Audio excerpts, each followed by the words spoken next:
What does it mean to live a resilient life? I'm Ryan Manion.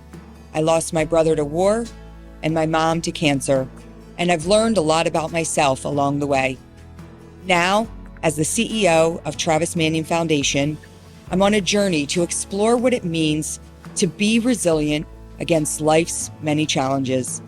Join me and some incredible guests as we ask ourselves the hard questions and define what it means to struggle well. Welcome to another episode of the Resilient Life podcast. I have awesome guests today. Air Force veteran Haley McClain Hill. Welcome to the Resilient Life. Hi, Ryan. Thank you for having me.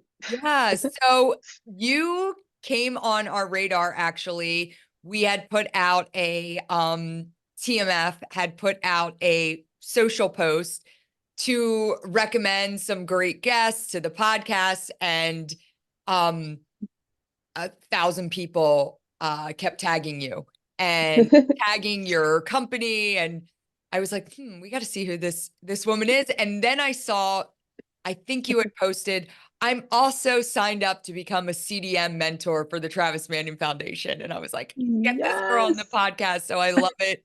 And so I was doing some research and looking up kind of your background, and well, let's start off. So you're a Penn State grad, which, ma'am. you know, is I'm in prime Penn State territory. It's like you either go to college or you go to Penn State, and it's about a 50-50 split from where I live. So half the kids go to other colleges and half the kids go to Penn State. So I always say it's a little bit of a cult up there. I have, a bunch of family that went to Penn State, but I love the, just the excitement around people that go to Penn State. They love it. Nobody walks away from Penn State not being a diehard Penn State fan. So, I don't know what they do to us. I really yeah, don't. Maybe it's because we're there in the middle of nowhere for 4 right. or 5 years, but it's a family, which I love. It's similar to the military where it's like, yeah, if you're from Penn State, we got you. We got your back. Yeah. And I always say it's such a great, you look at colleges that have great alumni and networking, and that's like a big factor when you think about it. Like what are the benefits you get when you leave the school? And, a lot of Yep. those are kind of reserved to, like, the Ivies always have great, network and connections outside, but Penn State is another one that it's just like, oh, you meet another Penn State alum, they're like, all right, I'm going to help you out. Come on. I'll show you the way. So Exactly. you went to Penn State, I'll help you. But so Exactly. you were part of the ROTC unit there, correct? Yes, I was. Yep. And I love that. They have a really super active, they've actually done some stuff. The ROTC unit at Penn State has done some stuff with the Travis Manion Foundation. They hosted a 9/11 Heroes Run for us one year, and we're always finding different ways that we can work with them. But it's a great ROTC unit up there. It is. It's massive too. It's like have you been to the campus and seen the I have. unit? Yeah. Okay, yes. Yeah, Wagner Building. It's really cool that how like everyone's all together too. So they really established this whole network of like working together with all the units, which is not normal because a lot of schools don't have all three. So that's pretty cool too. Now, what made you decide? Because I'm having these conversations with my, I have a daughter who's a freshman in high school, and we're starting to like explore, what are you interested in? What do you want to do? And she came downstairs just a few weeks ago and she said, Mom, what's ROTC? And I was like, oh, sit down, honey, let me tell you. And so just for reference, my oldest daughter is a senior and she's headed to the Okay. Naval Academy next year. So Wow, super that's excited. huge. Yes. And That's but my awesome. daughter, my younger daughter, like, she knows the academy pretty well. My brother went there. We were there a lot, and she has zero interest in that. But she, I think, started to identify some of the perks.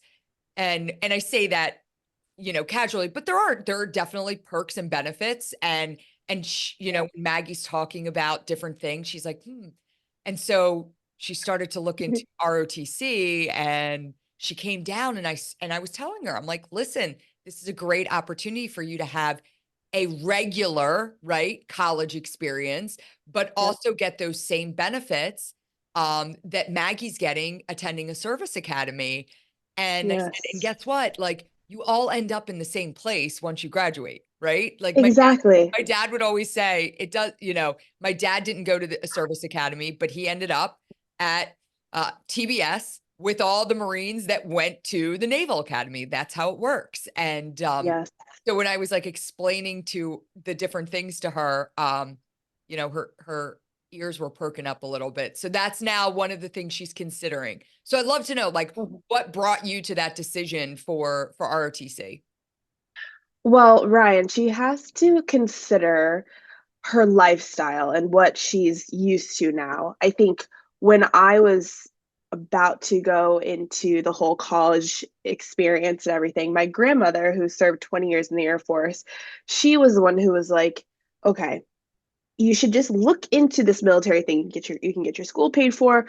College debt is not it. Nobody needs that. Nobody has time for that.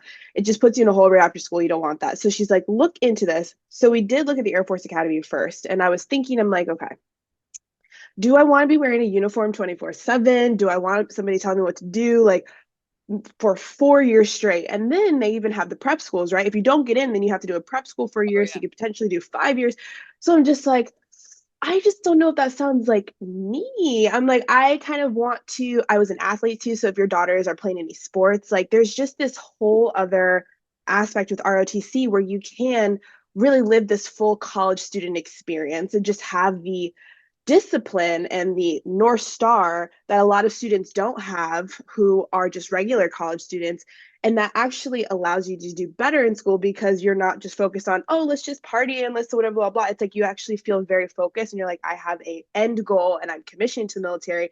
And the military is going to get in me if I don't keep my grades up or if I don't, participate and be present and not just party my life away. So when I actually got rejected from the Air Force Academy.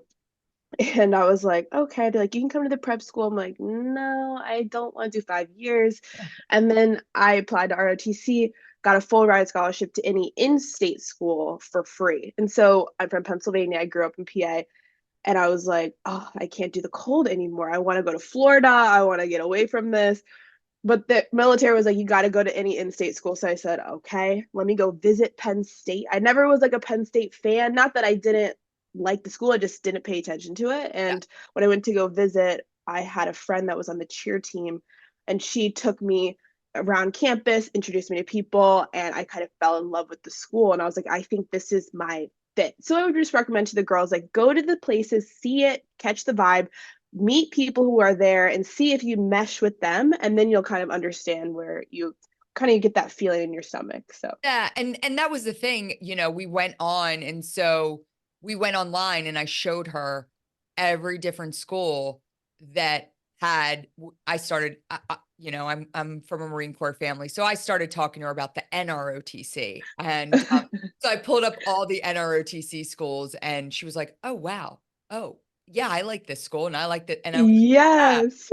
So, and that's a great way to look, that's the things we talked to her about. Like, listen, Mhm.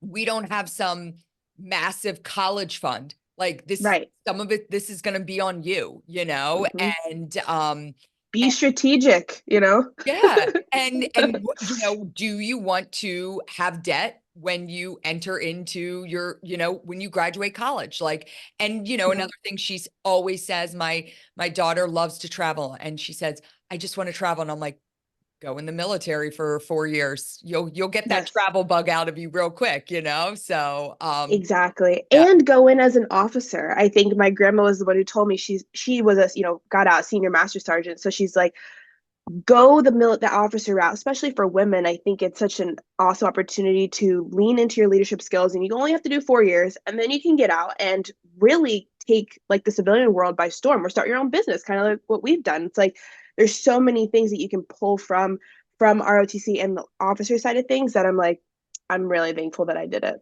Yeah. Well, I love that. So you did Penn State, you did your 4 years in the Air Force, and Yeah. you get out, and you, like many other veterans, which I absolutely love, went the entrepreneurial route. And now so let's talk a little bit about Torch WarriorWear, and we'll get into what that is. But did you have the idea for this? Like, was this something while you were in the Air Force that you were planning? Like, this is what I'm going to do. Did you know upon leaving, like, this is what I'm doing? No, Ryan, I had no idea. And I think I've noticed my life has been a series of like, oh, like something pops in that gives me an idea. And I'm like, oh, I'm just gonna kind of explore that. So that's another thing for, young girls. Like you don't have to have it all figured out. Like even if you do ROTC, like I had no idea I wanted to be an entrepreneur when I was, 29 or whatever. So when I was about to get out of the military, it was COVID. It was 2021. My contract got up in 2022, and I was just going back in and out of the office, and nobody knew what was going to happen with the military. And so I was like, I don't know if I want to stay in. I don't know if I want to get out. I actually started dating my boyfriend too. So there's a lot of things that happen, especially with women who serve. It's like, which path do I want to go? My boyfriend, he's from Santa Cruz, and he's like, I think, we can make it work. I said, okay. So we had that decision. And then a couple of weeks later, it was like, I started to notice again just how uncomfortable I was when I was wearing my uniform going back into the base because it was doing a week on, week off thing. And so one week I got to be at home in my cozy clothes, and then one week I had to go back in my uniform.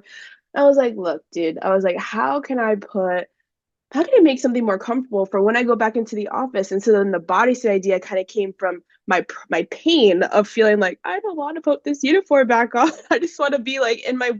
I feel so much more productive when I'm comfortable and confident. So Well, and that's also during COVID, at leisure like blew up, it right? was the whole So thing. it Yes. became like a social norm for you to just be in for women like stretch pants and a sweatshirt. I mean, Yes. my dress code became so much more casual. Just and it still Yes. continues. Like when I started this podcast during COVID. And Awesome. had I started it pre-COVID, I probably would have been in a blazer every episode. Yep. Like that's what I would have thought that I needed to be wearing. But I'm like, I'm sitting in my basement. Like I'm walking down and I'm throwing a sweater on and a pair of slippers and I want to have Yeah. conversations. And so you get Yes. that idea where you all of a sudden start to recognize like, oh, I'm just not like comfortable, right? Exactly. And the reality of the situation is it's like keep a neutral tone, color. You're looking clean, concise. It's just like that's all women really need. It's just like let's just look modern. And I think that's the whole thing with like skims blowing up and everything. It's just like you can throw it on with everything. And it's just a thing where you can just, okay, I'm just going to switch a top here and there. It's just the functionality and the easiness of it. It's like we have other things to be worried about other than trying to match a whole fit. It's like just throw it on and go. So you're just you start having these conversations in your head about, the uncomfortableness of the Air Force uniform. But like, how does that go from there to I'm going to create something that actually works? Well, Ryan, I'm sure you had the whole same process with starting your podcast. You're like, I see what everybody else is doing. You're like, I'm sure I could figure this out. Like, I think with, your dad being in the Marines and my grandma would be in the Air Force, like you have these people who are always like, you're gonna figure it out and there's nothing you can't do. So my first thing was just asking questions. I went to a couple small boutiques in San Francisco and I was like, how do you guys make this whole thing? And I just started asking questions, and it was, they knew I was coming from a good place, so they connected me with their manufacturers, their fabric company. They're like, this is how it works, this is the lingo, this is how thick the fabric needs to be for certain fabrics, whatever. So I just started literally becoming a student again, and I was like, okay, if this, I need this for my uniform, and I'm just talking all clunky to them, like I just need this to look like this, and they're just like, yep, we got it, we'll figure it out. And I was like, okay, sounds good. So I met some really awesome people, and that's the first step of starting anything. So So you make a prototype for a bodysuit essentially that you can wear yes. that's regulation for your uniform. Yes. And do Mhm. you bring it home, try it on and say, this is it? Like I'm doing this? Oh yeah. Oh yeah. I was in my uniform for about 6 more months. And so the last 6 months I would just wear it to work. And I was like, oh yeah, yeah, this is it right here. I'm like, I love this. I showed it to some girls that I was working with. I put it on TikTok and I was like, would anybody like be interested in this? I'm like, I've been wearing it. It's like the best thing in the world. And then it just started to grow from there. So I was like, all right, we're gonna go for I it. love that. And so, okay, how do you go from we're going to go for it to we're actually doing this? The money. It was investing in my first big round of inventory. I think we bought around 2,000 units. And once I got it, I put it all in my second bedroom of my house. Me and my boyfriend started, packaging everything. We had Shopify. Again, it's so easy now to like do a product-based business because you have all these e-commerce stores. So made our e-commerce store, put it out there on, again, social media, and then we started receiving orders, and it was just packaging them up, shipping them out, and then it was just building the community. As you've done with TMF, it's just reaching back out, asking for feedback, seeing if we can connect with people. I would travel to conferences. I would say, hey, just being really in people's face and showing them what I'm trying to do. And it was so different, right? Like I'm sure you've been to a million conferences, and it's like you'll see the typical technical companies, you see the typical organizations that are talking about home loans and all this stuff, whatever. Sometimes it's not very creative. Yeah. And so I was like, at my stands or at my tables, I would have, mirrors that said like, you are fearless, and like, just like tapping into like the feminine energy of the women. And they're like, what's this? And I'm like, this is the future. I'm like, we are going to have a brand that speaks to women and makes us feel like we're wearing like a Skims or something that really speaks to women specifically. So yeah. I love this so much, the concept of what you're doing, but also like how you say, like, I'm going to speak to women because, Mm. we have a lot of female veterans on staff and on staff at the Travis Manion Foundation. And, we have conversations about the challenges of being a female in the military and some of the stigmas and things that you have to overcome. And I'll tell you, that was one of the things, with my oldest when so she's a lacrosse player and she got recruited to play at Navy. She also had opportunities at other colleges. And, for her, she is from a military family. So she, but she never saw herself. She saw her grandfather, who was a Marine Corps colonel. She saw her uncle, who was a combat Marine. She never saw herself in her family members. And it was actually Jackie Barnum, who's a Marine. She's still active duty, a Naval Academy grad. And when Maggie was really starting to think about seriously the Naval Academy and what that meant, she still couldn't like picture herself. And I could feel that because I have so many people in my life that are Naval Academy graduates. They're all my brother's friends. And so I'd be like, talk to Uncle Carlo about, and she's like, oh, it's just different. yeah. And she talked to like my brother's friends that were all Navy wrestlers or, like Marines and and she'd have great conversations, but I don't think she walked away saying like, okay, I get what this is going to look like for me. And so I found Jackie on Instagram and I started following her. She was doing some work. She was actually bringing our Character Does Matter program up to NAPS, to the Navy Prep School, where she was an instructor. And I had seen TMF post some stuff about her and I'm like, wait, who is this girl? And so I started following her and I'm like, oh my gosh, I'm like, this is it. And so I DM'd her and I was like, Jackie, I need you to talk to my daughter. And she was so gracious with her time and she had a Zoom call with her and Maggie started following her. And then she kind of tapped in because Jackie's part of like the community with the Haleys and the Rileys. And she all of a sudden found like, okay, yeah, these are my people. Like I can see who I want to be now. And I'm so grateful for all of you young female veterans that are out there and putting out that like you can be in the military and you can still be a girl's girl and you can still be super feminine and you can still hold on to that identity. It doesn't go away, Exactly. Oh my gosh. I'm so happy she met Jackie. She is like the perfect person to meet. And she's launched her own nonprofit too, Mentors for Military. And I think it's so cool to see that because I felt that way too. I mean, I think a lot of girls feel that when you're going in, you're like, is this really for me? And even with social media showcasing like the duality of being in the military and also like the strategic plan of this is an opportunity for you to meet people who are really high achieving. And so if you can tie yourself into that and see the women who are doing that, and you can almost plan your life around that too and say, hey, like, help me figure out where I want to go and show me the best path forward. Because I think also having my grandmother, right, who was like, when you're in, when somebody talks to you this way because of this, this is how you navigate that. It's just really nice to have a woman to say, okay, this is how you navigate. Because we all know we love guys, we love the men, they're amazing, we love you guys so much. But sometimes, as the advice, you're like, that's just not going to work for me. Yeah, Like, different. Different. it's so different. And It's it's so one of different. the most powerful things I think about social media today, that like she was able to kind of collectively find this community of female veterans that she could follow, right? And kind of Yes. emulate. And, being a high school student in suburban Pennsylvania, I mean, her friends are like, "Wait, you're going into the military?" Like they don't get it, right? No. And so Mhm. she didn't have anybody that she could kind of turn to. So, Right. yeah. Exactly. And that's the cool thing. Makes the world a little smaller and you meet again very like-minded people and you're like, "Oh, like she dreams big, she goes for it." And that just inspires you to live a bigger life too. So, I agree. Jackie inspires me still today also. So, Yeah. we love her. It's good stuff. So, I saw that, with your Torch Warrior wear, one of the first things you did is you actually came back to Philadelphia and did a veteran Shark Tank here, Yes. and you won. Yes. We So won. Yes. that was a big moment for you, I'm sure.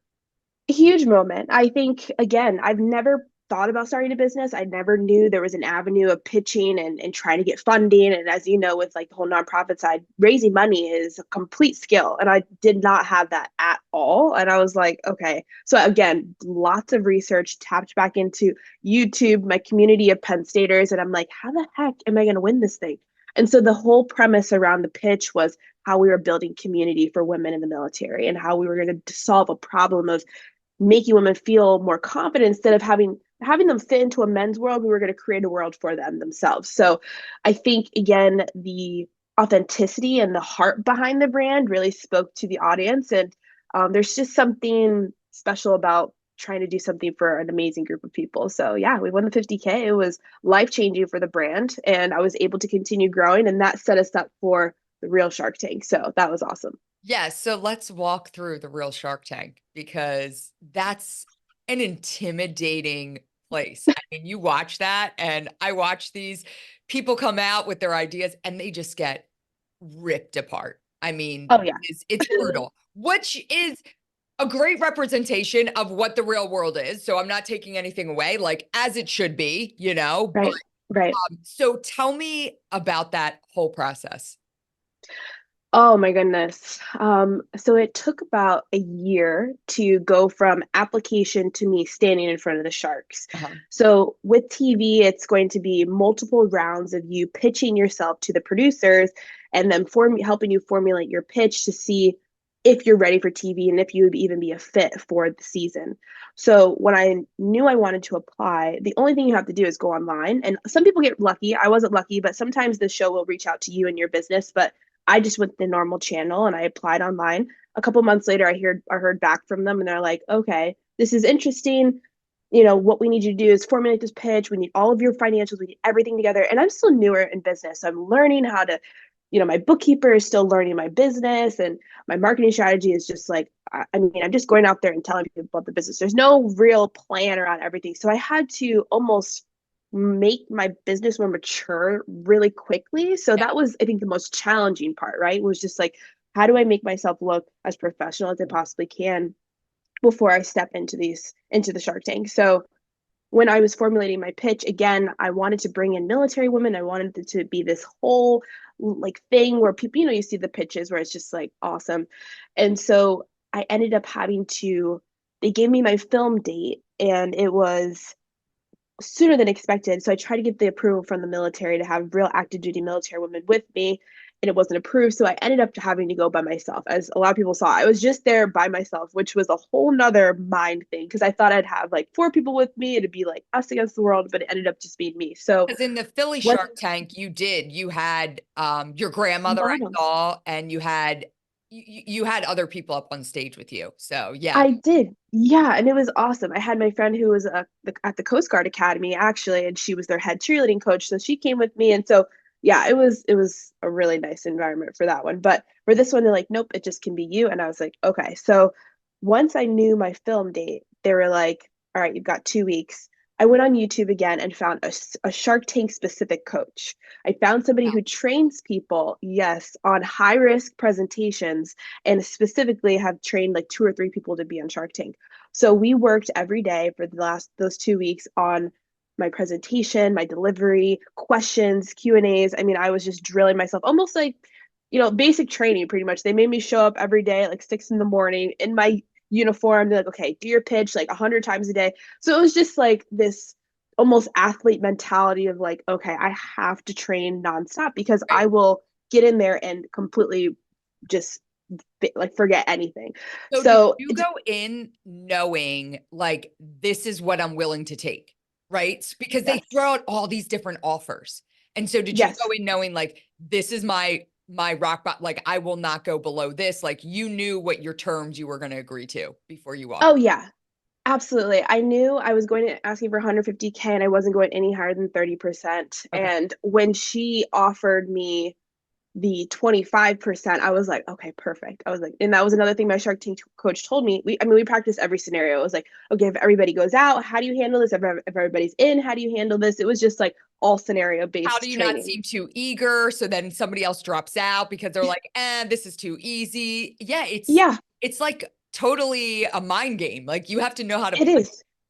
It is. And thankfully, I think they're very kind to veterans most of the time. Like they're not going to completely shit on you. Yeah. It's like, so I was like, okay, I have this kind of buffering system, which is nice, but they were all very respectful and they were asking genuine questions. And I think, as you know, like the military space is very, you don't know it unless you've been in it. So I think I had an advantage because I've been in it. I knew it. I knew exactly what we wanted and what we were trying to build. So I wasn't really ever tripped up by their questions. It was more of, how can I make my story compelling so that I could be on TV? Because that's really what you want as well. So, all really worked out.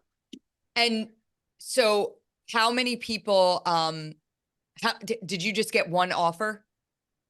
One offer, everyone went out. And that was terrifying because when I walked in there, I had my sights set on Emma Green, who is the co founder of Skims. She was my guest shark. Oh, wow. So, yeah, I was like, oh, this would be perfect fit. Like I was like a Skims Torch collab. I'm like, or Yes. she buys us and like we make a whole military edition. Like, I don't know. I'm like, we this could be so great. I walked in there, everyone started going out. I was like, okay, that's fine. And then she was the last one, and then she went out, and I was like, okay, I'm screwed. I'm like, I'm leaving without a deal. And finally, Lori, I forgot she was even sitting there because I was so focused on Emma. I forgot she was sitting there. And then Lori was like, well, I'm still in and I would love to support the military and what you're doing. I love who you are. And I would love to do a deal with you. And I was like, dude, like, she's awesome. She's a perfect partner. So I'm really happy.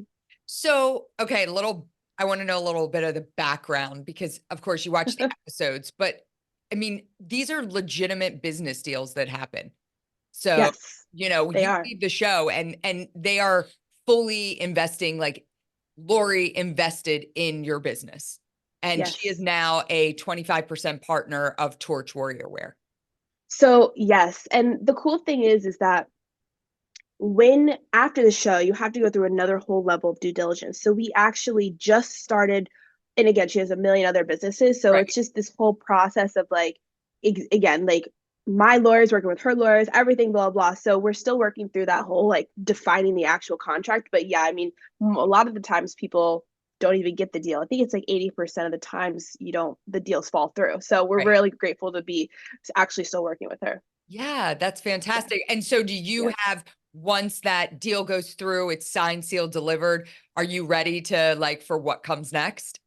Oh yeah, Ryan, I've been preparing for this for months. Like I said, it's been almost 2 years since I first started this whole Shark Tank journey, but I think all great CEOs have the vision and we're always thinking about the future and our future goals. So now I just have this entire like dream sheet, almost like with the military. I'm like, okay, once I start really working with Lori consistently, I'm like, okay, this is what I want to do. This is how I want to bring it to life. So, and she's expecting me to really run this train. So, one big thing I really want to do, and hey, maybe TMF and us can do a collaboration, but the Army Navy game is such a big time for us to really see our target audience. So I'm looking to do a big brand activation there, some type of party with other, veteran-owned businesses or something. So that's something we're going to focus on this year. That's what I Um, want to tell Laura. We want to do something huge there. well, let's talk offline because we throw the largest tailgate at Army Navy every year. So Yeah, we I know. could probably have some good space for your activation. And I love it.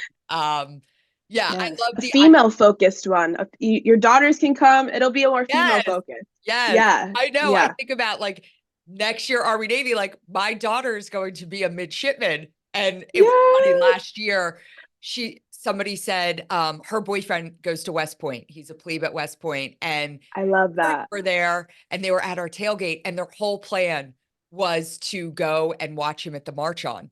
And then they got to our tailgate and they're like, the mom's like, well, we're gonna go watch him at the march on and then we'll come back out. And I go, well, you can't come back out. If you go in, you're in. And she said, well, wait, we have to stay in our seats until the game starts. I'm like, yeah, that's kind of the sacrifice you make. And she Right. and her other sons are sitting there like, well, let's just stay here, mom. Like, and she goes, well, what are you going to do next year? And my daughter was standing next to me, and my daughter goes, she's definitely not coming in for the walk on. And I'm okay with that. And I'm like, I'll see you in the game, babe. But like, they march on at Yeah. like 11:30 and the game starts at 3. Yeah. Exactly. No, I know. It's just the same. I know. It's such an awesome experience too to see that. I did get to see that. I went in early and I checked it all out, but that was my first Army Navy game last year. I'm like, yeah, I'm coming back every year. This is awesome. Yeah, So, it's yeah. a great, I love that you're looking towards those types of things for like activation for how you, and again, Yes. that target audience of you've got the cadets and the midshipmen, and these are young women that are getting ready to like enter the fleet and, just be these female leaders, and see Yes. someone like you. I love it. I love all of Oh, it. And Ryan, we're gonna do something fun. I have a lot of ideas. It's gonna be epic. yes, Okay. It's you gonna know, be good for one of them. the things I love is that the way you talk about your business, and it's very similar to how we talk about TMF. We have very Mm, specific programs that are aimed to train veterans, invest in veterans to help them develop both personally and professionally, and then go out and activate and be out in communities and help strengthen communities. But like at the end of the day, we don't have that 30-second elevator pitch because we do so much. There's so many yes. different things that we do at TMF. And I always say, like, at the end of the day, TMF is a community. Like, we Yes. are a community of like-minded individuals that want to go out there and find purpose and do good, and Yes. you talking about, your bodysuits, right? Like your Yes. bodysuits, and they're awesome. And I wear them all the time as a civilian because, like you say, Yay. they're easy. You put them on with your jeans, you switch out the colors. It's Boom. perfect. But it's a very simple product that means so much more to your customer and your consumer. Yes. That Yes. they are seeing, oh, wow, there is investment in our comfort and accessibility as female service members. And it's so much Yes. more than the actual product itself. So I love the way you talk about that. And I think that is Yes. really, really strong and smart to do. Well, that's why I wanted to meet you, Ryan. That's why I was like, I need to get on this podcast. I was like, I need to meet Ryan because I see what you're doing. And I actually met so Jamie Quadrosi. Do you know Of her on your team? course. Okay. Yeah. Jamie, yes. So she was working with the Miami Dolphins Yeah. cheerleaders We stole her from before. the So Dolphins. Yes. yes, exactly. And so I met her when I was about to go into my NFL cheer career. And so she was telling me about TMF and I was like, this is amazing. And this is what I've done my entire life, especially as a cheerleader. Like you're always out in the community, you're always talking. I'm like, this is what I want to do. And again, once you become a veteran, having that purpose to get back and to give back, I'm always finding ways to be able to be of service to others because I think that's just who I am now at my core. So when I saw what you're doing TMF, I'm like, yeah, no, this is bigger than just, helping veterans do something that just fills their time. It's not about that. It's about reinvigorating who they are as people and to show them that they can be of value to their community, not just with the military, but to anywhere they go. And I think that's something that what we are doing with Torch, it's like the psychology behind what you wear and how you represent yourself. There's so much that goes into fashion and it's not just, oh, I look good. It's more about how do you feel from the inside out. And that's what I think you guys are doing with TMF too. It's like it's more about the inside out instead of, oh, we're just an outside organization. So I love what you guys are doing. It's amazing. And I'm really excited and happy for you what you've built. It's very special. Thank you. Well, I'm You're excited welcome. to hear that you have. Tell me where you are in the process as a CDM mentor. So, for those that don't know, our flagship program at the Travis Manion Foundation is called Character Does Matter, where we train veterans to go out and deliver character education to our nation's youth. And Yes. I saw that where are you in the process? So I'm still going through the virtual training. Okay. When started in January, and then Shark Tank hit in February. So I was like, oh my goodness. Again, But I'm getting right back into it. I know. But I'm like, okay, I need to talk to Ryan. Maybe I can get expedited, because I'm like, I'm ready. I'm ready. Just put me out there. listen, just having you in front of, I talk about what female veterans like you mean to like younger female veterans or those considering the military, but Yes. just to females in general. Like our female CDM mentors across the country are some of the most powerful mentors that we have because Mm, again, it's this idea of you will be in front of young girls and they may have no yes. interest in joining the military, and that's okay. We are not an Right. indoctrination program, but we hope that No. some of them will consider that path when they see someone in front of them that has gone through it. But just Yes. the idea that they can see a young female leader is so Yes. important. And it's one of the first things, when this program began, and I shared this story with my staff last week. We had a full staff training. Everybody was in town, and I Yes. was bringing some of them up to speed because we had people that have worked with us for 15 years, and there were Yes. people that had just started 3 weeks ago that were at this staff training. And I was sharing with them the Yes. story of like when CDM began, it was me. I was out there and I was speaking at schools across the country, or across the state of Pennsylvania, not across the country, but I was in Pennsylvania speaking at schools, and Yep. I would share stories. And obviously I shared Travis's story, and then I would share stories about other service members that he served with that had some really great stories. And I would always Yes. tell this story in the beginning about George Washington. And Mm, he's the person I used to talk about leadership. And so I would share like, the greatest act of leadership was when George Washington retired back to Mount Vernon. And mhm. and my dad, I tell the story of how my dad, when I first wrote my first speech for CDM, because it was a speech, I had it all memorized. And Oh my my dad was gosh. like, I love that George Washington part. Like that's really powerful, to really explain to kids you don't need a title or position to be a leader. Yes. Well, after I spoke at my brother's high school, the principal came back a few days later and was like sharing some feedback. And he was like, listen, obviously these kids love hearing about Travis. Like he walked the halls of this school, and hearing Yeah. about those men and women he served with is really powerful. And I'm like, great. I'm like, is there anything they didn't like? And he's like, there was some feedback. They didn't love the George Washington part. And I was like, what? And it was this really epiphany for me because I recognized in that moment that our next generation is looking for relatable models, right? They are looking for people that they can see. When they said they Yep. can see themselves in Travis's shoes, he walked these halls, and it was like, listen, they're going to Mhm. learn about George Washington, and learning about George Washington is super important. I'm not taking it, but they're going to learn about that in the textbooks in schools. Like what they need Right. are relevant and relatable models right now. And that's what Yes. Character Does Matter veteran mentors do. They bring Yes. that to life in front of these students. And I'm just Oh yeah. thrilled that you're going to be part of that community. And I promise Me you, the too. first time you step in and you speak, you're going to love it. And you're going to say, I want Oh more. yeah. It's just, Oh my gosh.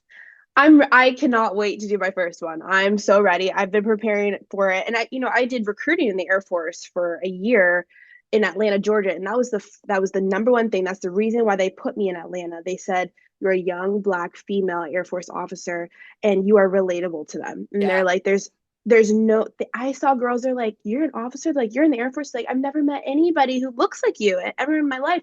And I think there's a social media too, right? It's like everyone seems so far away, and like all the people who are doing amazing things seem so unattainable. When you actually show them, bring somebody in front of you, it's like, no, you can do this too, and I can. And we're just we're right here with it. It's the best feeling. That's why I'm like, I'm ready to get back into it. So I love it. I'm already ready. I already have my speech.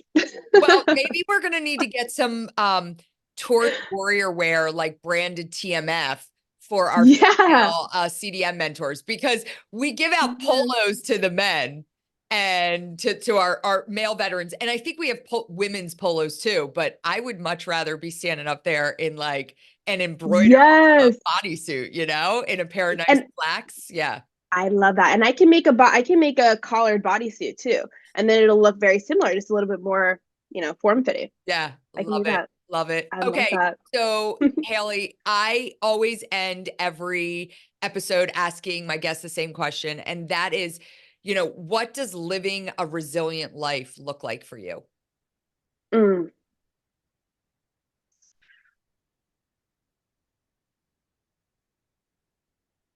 I think living a resilient life for me means living authentically, even if that means losing people that have been in my life for a long time.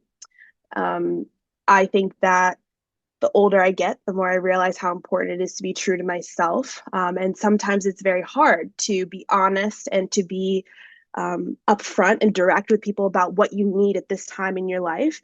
And sometimes that comes with people who don't want to be around you or who don't understand what you're trying to build for your future.